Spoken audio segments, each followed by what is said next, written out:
Hi everybody, this is Susan, and I'm going to take a few minutes to wait for a couple people to jump on before I start with my story. So if you are seeing this Facebook Live, I'd love to encourage you to comment below, especially as we get into the topic and the subject. So make sure you add your feedback. I'm looking for information from you as to whether or not you think I'm normal or if you think I'm a little extreme. So first I want to clarify all of this with two things. First of all, I am not always a stellar chaperoner. So is that a word? Today, I'll call me the chaperoner, meaning I'm a stay-at-home mom, so I don't really have an excuse as to why I can't chaperone an event. So if something comes up and my kids are like, please come, my friends want you to come, you're fun. But on the inside, I know that at some point in time, there's going to be an opportunity for me to fail. And it's not just a matter of me failing in some way in front of a few people. Usually it's in front of a whole grade, 5, 6 teachers, parents. So if I'm going to fail at a chaperoning event, it's going to be huge and it's going to be in front of plenty of people. So then the other clarifier to this story is that I despise bees.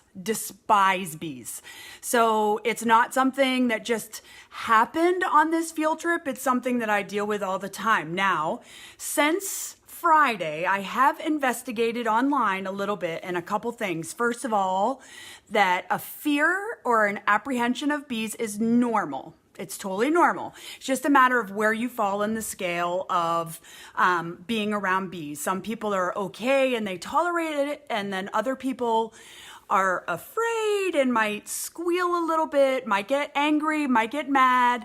And then there's an extreme where it's a phobia and it actually keeps you or prevents you from going outside. So I do not have a phobia of bees.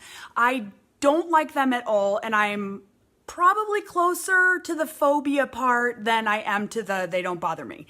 I hate them. I despise them.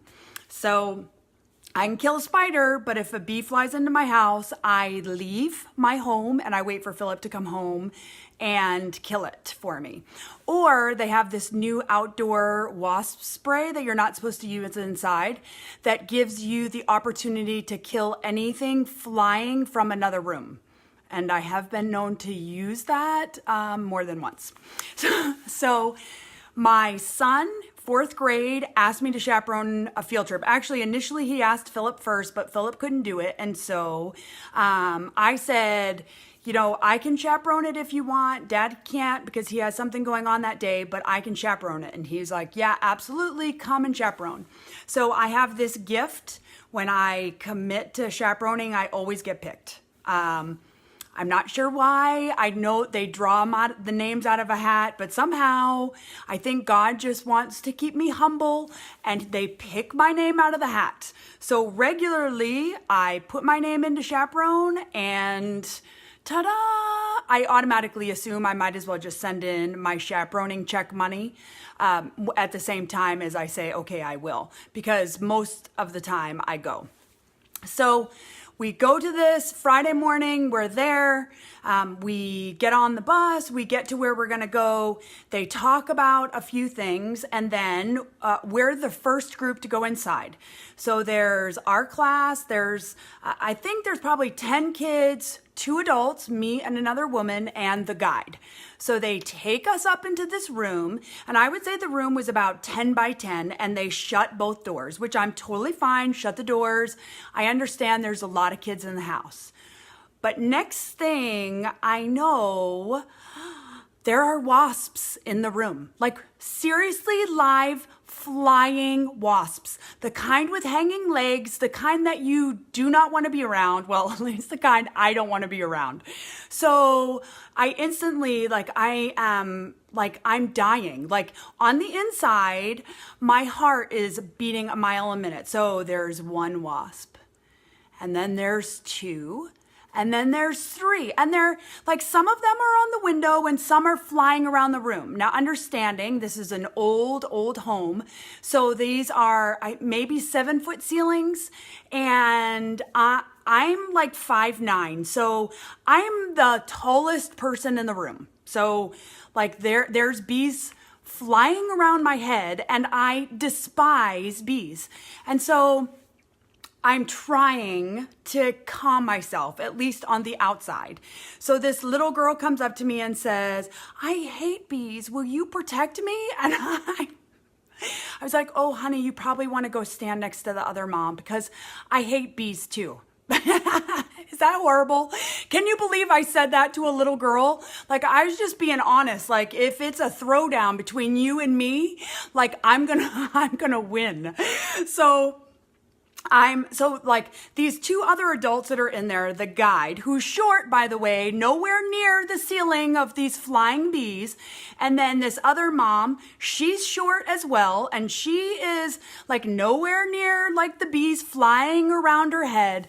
And like they kept on saying to the kids, if you don't move, they won't bother you. If you don't show them that you're afraid, they'll leave you alone. Well, let me just tell you something. You all are liars. You're lying to the kids because it doesn't matter if you move or not. There are certain people that bees are attracted to, and I am one of them. If there's a bee in the room, like it's gonna land on me, whether I'm screaming or yelling or whether I'm just standing there like a good idiot in a room with, towards the end, 6 flying wasps. 6. And I'm telling you, they're on the window, they're flying around, and I'm sure I had sweat above my lip. Like, I am freaking out on the inside. And Lincoln, he totally knows I hate bees.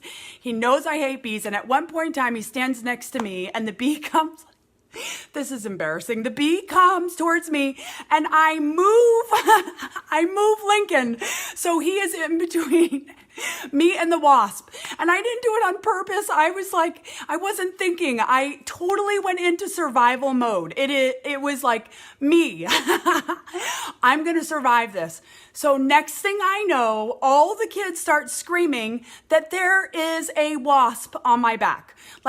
And I look over my shoulder and look down my shirt, and there's a wasp crawling on my shirt. So I don't mean to be like, I don't even know, like, I flipped out and I'm like screaming. Okay, yes, we're on a field trip and I'm the one that's supposed to keep everybody calm. I am screaming, "Get the wasp off me, get him off me, get him off me." And you want to know what? Like, these two adults that are like saying, you just have to stay calm. Did they come over and flip the bee off of my shirt? No. They did not come over. They did not get the wasp off my shirt. They did not help me in any way. So at one point in time, I run out into the hallway. So I leave the enclosed space and I run out into the hallway, and there's a dad in the room across the hall. And I'm like, "I have a bee on me. I have a bee on me." And you know what he did? He shut his door because obviously I was making too much noise and he couldn't hear the lesson. Are you guys hearing me? Like, I had a wasp crawling on my back that I could not reach, and I could not get it off me. And all of these calm people, the people that say, "Don't worry, they're not going to hurt you," are all just like watching me flip out. So I'm like seriously thinking I'm going to have to take off my shirt. And let me just tell you something. I would take off my shirt if I had to. And boy, would that have been a chaperoning experience. But thankfully, like, I was able to pull my shirt over and flip the bee off, and it landed on the floor. Of course, it lands on the floor at my feet. I scream, and then all of a sudden, wouldn't you know, then the chaperone comes over or the leader guy comes over and he steps on the bee. Like, after it's all over and the bee and the wasp is hanging on the floor, then you come over like a big tough guy and you step on the bee. Like, seriously, I didn't need you on the floor. I needed you when the bee was crawling up my shirt. So I'm telling you, like, all of these people are lying to these kids and they're saying that bees will leave them alone. And I know that there are 2 people in the world. There are those of us that despise bees, and there's those of you that look at the ones that despise bees and freak out and roll your eyes and think that we're idiots. But I just want to tell you that I vindicated myself when I got home because I looked it up online. And you know, anything you find online is verified information. So first of all, there are people that bees are attracted to more. There are certain colors that bees are attracted to. There are also certain colors that bees see as predators, like dark colors, like the color I had on, dark blue, dark red, black. So I don't know if it saw me as aggressive. I'm not really sure now what color I should wear when I leave the house. So I think I'm on a mission. Maybe I'm going to wear, I don't know, if you wear green, they're attracted to that because they might think you're a flower.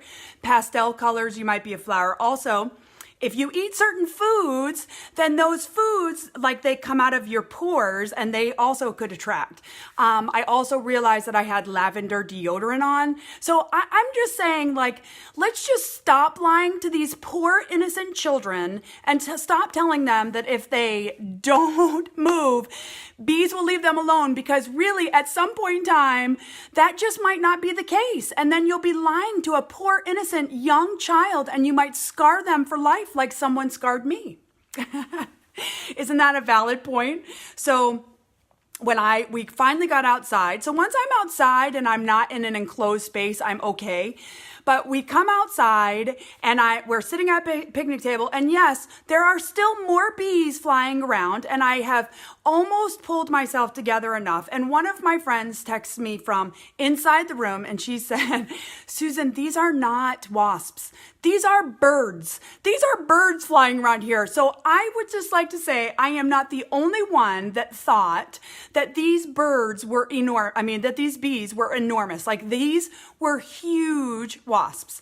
So we get on the bus and, you know, like there were a couple sarcastic comments, mainly from the other teachers about, oh, did anybody learn anything about history besides the bees? And I'm thinking, like, I have no idea. I didn't see anything else except the bees. That's all I saw. I didn't learn anything. I started to breathe again once I got outside the house. And so Lincoln said that when he went back to school and I left, like, I just couldn't wait to get out of there. So I called Philip, and Philip said, I told him the story. I told him what happened. He asked me if my bee PTSD kicked in. And did I say anything bad? And I said, thankfully, I didn't say anything bad. I don't think I screamed that loud, but definitely the PTSD bee thing definitely kicked in. So when Lincoln got home after school on Friday, I'm embarrassed because all the adrenaline has come down, and I'm like, okay, like maybe it wasn't that bad. So Lincoln had lunch with his group of friends, with the guidance counselor during lunch after the field trip. And Lincoln said to me that, first of all, his teacher wondered why his mom screamed so bad. I said, did you tell her that I had a bee on me? And he said, yeah, but she didn't really understand why you were screaming. Like, are you kidding me? And then the other thing is that they all of Lincoln's friends. So I think he had lunch with 8 other kids, 8 other boys. And during that lunch, they were talking about how funny it was that Mrs. Pauling was freaking out at the field trip. So I'm famous once again for a chaperoning failure.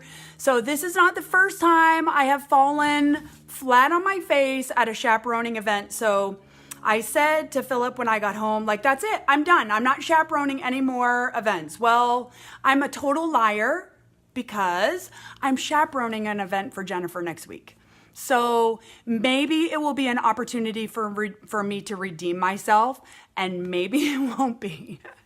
So I don't know if any of you guys have any bee stories, put them down in the comment section, and I'll respond to those. And also something that I'm going to post on here later on today is I'm going to repost my first chaperoning failure, and I think it's on my old blog link. So I'm going to post it over to my new blog, and I'll put that in the comment section as well. So I hope you guys are having a better day than I had on Friday, and I will see you again on Thursday. Talk to you later. Thanks for listening to my story. Talk to you later. Bye.